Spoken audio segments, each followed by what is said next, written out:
तुलसीदास जी ने उस वही रामायण को रामचरितमानस में लिखा, जो कि अवधी भाषा में।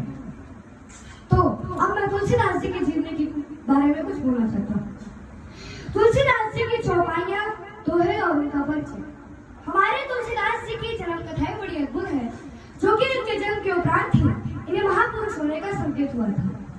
यूं तो हमारे भारतवर्ष में समय समय पर धर्म विज्ञान एवं साहित्य के क्षेत्र में महान से महान विद्वानों और साहित्यकारों का जन्म हुआ है, परंतु हमारे तुलसीदास जी उन्हीं साहित्यकारों में से एक हैं, जो कि अलौकिक प्रकाश की छटा को बिखेरते हुए समस्त संसार को शुभ्र प्रकाश और स्वच्छ दृष्टि प्रदान करते हुए राम का नाम लेकर इस नाम पर अवतरित हुए। आज तक हिंदी साहित्य जगत में उनका कोई जोड़ नहीं है। उन्होंने अपने साहित्य से पूरे भारत के लोगों को इतना प्रभावित किया कि भव समुद्र शुक्र नाम एक राम नाम से समस्त पापों के बंधन से बेड़ा पार जाने की प्रेरणा दी है। गंगा मंदिर में समय की पाबंदी होती है, समय से पटोद्वार खुलते हैं और बंद हो जाते हैं, लेकिन हमारे तुलसीदास जी के रचित महाकाव्य रामचरितमानस में ऐसा कुछ भी नहीं है। 24 आवर्स 24 घंटे जब भी मन में इच्छा हो, रामचरितमानस रूपी सरोवर में डुबकी लगाओ और पाप मुक्त हो जाओ। संत गोस्वामी तुलसीदास जी का जन्म 1589 ईस्वी को राजापुर ग्राम चित्रकूट जिले उत्तर प्रदेश में हुआ था। इनकी माता का नाम तुलसी और इनके पिता का नाम आत्माराम दुबे था। बचपन में ही इनकी माता का देहांत हो गया था। जब वे जन्मे थे तो इनके मुख में दांत भी था और जन्म के उपरांत ही इन्होंने राम का नाम लिया था, इसलिए बचपन में लोग इन्हें राम बोला करके पुकारा करते थे। इनकी माता के देहांत के बाद चुनिया नाम की दासी ने ही इनका लालन पालन किया था।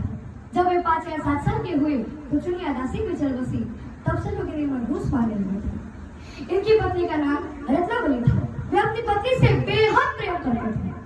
लाज न आई आपको दौड़े आयो साथ, ठिकती कैसे प्रेम को कहा के हो मैं नाथ। अस्ति शर्म में दे मम तब ऐसी प्रीत, तैसे जो श्रेया में हो तब भयनी। अर्थात ऐसी मान्यता है कि तुलसीदास जी ने अपनी पत्नी से मिलने के लिए अंधेरी तूफानी रात यमुना की नदी तैर कर ससुराल जा पहुंचे।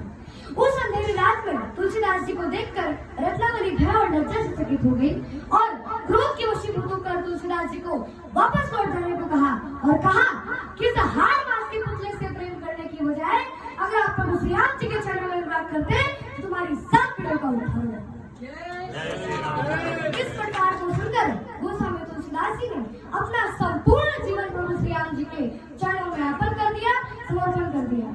चित्रकूट के घाट पर भई संतन की भीड़ तुलसीदास चरण से तिलक देकर इस तरह से तुलसीदास जी ने अनेक रचनाएं लिखी। रामचरितमानस, रामलाल नेछू, भरवाया रामायण, पार्वती मंगल, जानकी मंगल, रामाज्ञा प्रश्न, कृष्णा गीतावली, गीतावली, दोहावली, कवितावली, मानस मुक्तावली, साहित्य रत्न, वैराग्य संदीप्ति और विनय पत्रिका।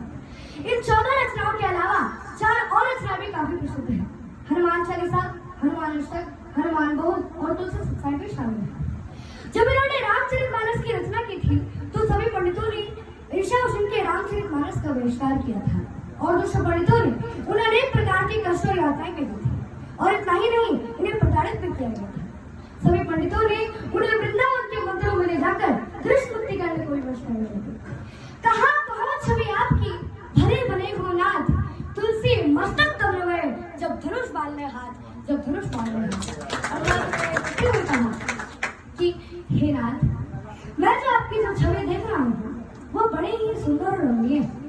आपकी सुंदरता का वर्णन नहीं किया जा सकता, परंतु हे प्रभु, मेरा मस्तक आपके समक्ष तभी झुकेगा जब आपके हाथ में धनुष और बाण होगा, अर्थात जब आप श्री राम के उन्नति के समक्ष खड़े होंगे।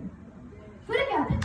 प्रभु ने उनकी पुकार सुन ली और तुलसीदास जी के समक्ष राम रूप में प्रकट हो गए और इसको देखकर सभी पाखंडी पंडित के नेत्र शर्म के मारे झुके कि कित मुरली कित चंद्रिका कित गोपियन के साथ अपने जन के कारण कृष्ण भेर रघुनाथ, कृष्ण भेर रघुनाथ। फिर रामचरितमानस को सभी रामचरितमानस का कथानक रामायण से ही लिया गया है। रामचरितमानस लोक ग्रंथ है और इसे उत्तर भारत में बड़े भक्ति भाव से पढ़ा जाता है। इसके बाद विनय पत्रिका उनका एक महत्वपूर्ण काव्य है जिन पर प्रभु श्री राम ने आकर खुद हस्ताक्षर किए थे। पूरे 100 सर्वश्रेष्ठ लोकप्रिय काव्यों में रामचरितमानस का 46वां स्थान है। 1680 ईस्वी में इनकी मृत्यु हो गई थी। कुल आयु इनकी 126 साल रही। कि सिया राम में सब जग जानी, करो प्रणाम जोरे सुपाणी, कलियुग केवल नाम धारा, सुन